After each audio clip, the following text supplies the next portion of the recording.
أعوذ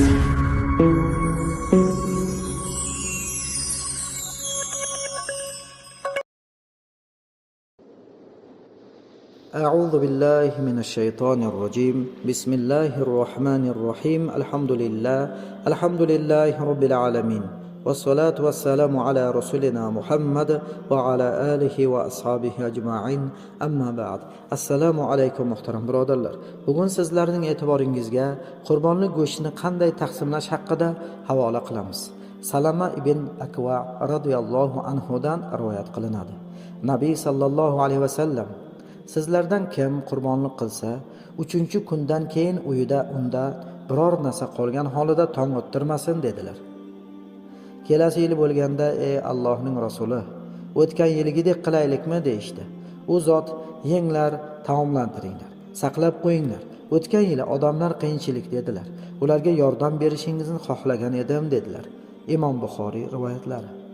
Musulmonlar ocharchilik tufayli qiyinchilikka duchor bo'lgan yillari payg'ambar sallallohu alayhi vasallam qurbonlikning go'shtini 3 kundan ortiq saqlab turishni man qilganlar. Keyingi yili bu holatga barham berilib, to'qchilik bo'lganda esa yeyish, yedirish va saqlab qo'yishni aytganlar. Qurbonlikdan maqsad jonliq so'yishdir. Shariatda ko'rsatilgan jonliq so'yildimi, qurbonlik zimmadan soqit bo'ladi. Uning go'shtini butunligicha olib qolib, oila a'zolari bilan xohlagan muddatgacha yeyishlari mumkin. Ammo musulmonlar vojib bo'lgan qurbonlik amalini bajarish bilan bir qatorda uning sunnat va mustahablariga ham o'ta jiddiy e'tibor berishadi. Har qanday holatda savob olishga intilishadi. Ulamolarimiz yuqoridagi hadisdan kelib chiqib, qurbonlikning go'shtini 3ga bo'lib, bir qismini oila a'zolari bilan yegani, ikkinchi qismini qarindosh urug', tanish bilish, qo'ni qo'shni, yetim yesir, kambag'al muhtojlarga bergani, uchinchi qismini o'zi uchun saqlab qo'ygani yaxshi deyishgan. Aytib o'tganimizdek, qurbonlikdan maqsad uni so'yishdir.